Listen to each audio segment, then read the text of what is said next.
अस्सलामु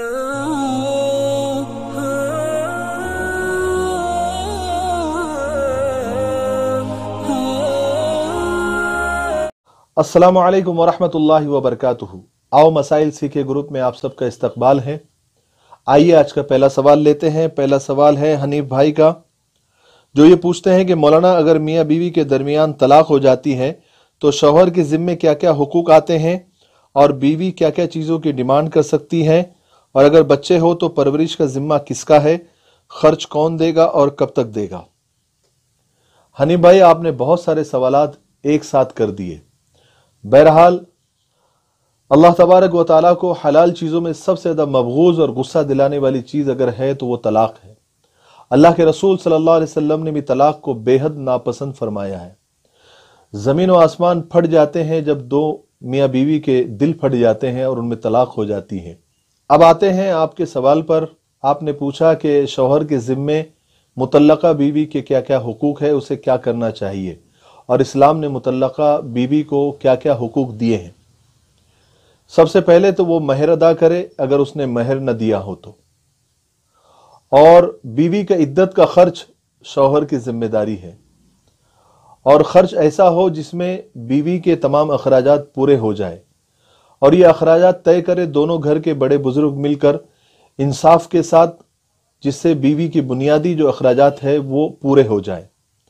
और तीसरी चीज़, जहेज जो बीवी अपने साथ लेकर आई थी या जेवर वगैरह जो भी लेकर आई थी, अभी जिस हाल में है उस हाल में उसको वापस करे, ईमानदारी दयानतदारी के साथ में, अमानतदारी के साथ में।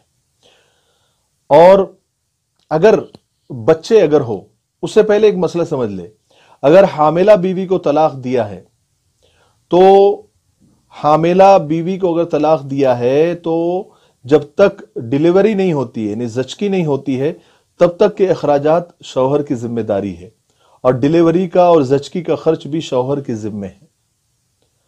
और अगर बच्चे हैं तो बीवी की जो नफके की जो मुद्दत है, जब तक उसकी इद्दत जारी है तब तक नफका जारी है बीवी का, लेकिन इद्दत खत्म तो बीवी का नफका भी खत्म। लेकिन अगर बच्चे हैं तो बच्चे के अखराजात वो जारी रहेंगे। और बच्चों के अखराजात में क्या है कि बच्चों के जो बुनियादी ज़रूरियात हैं, कपड़े हैं, उनका इलाज है, उनके स्कूल के तालीमी अखराजात है, ये सब शौहर के ही जिम्मे हैं, यानी बाप को ही अदा करने हैं। नफका बीवी का बंद हो जाएगा इद्दत खत्म होने के बाद, लेकिन बच्चों के अखराजात वो जारी रहेंगे। और इसी हालत के अंदर अगर शौहर का इंतकाल हो जाता है तो बाप की वरासत में बच्चे बराबर के शरीक होंगे। ऐसा नहीं कि बच्चे उधर थे, बीवी के पास थे, और जो वारिसीन है वो समझे कि अभी बाप मर गया तो सारी विरासत अब हम जो है निगल लेंगे। ये गलत बात है, बल्कि वो बच्चे जो माँ के पास परवरिश पा रहे हैं वो विरासत में बराबर के हिस्सेदार होंगे।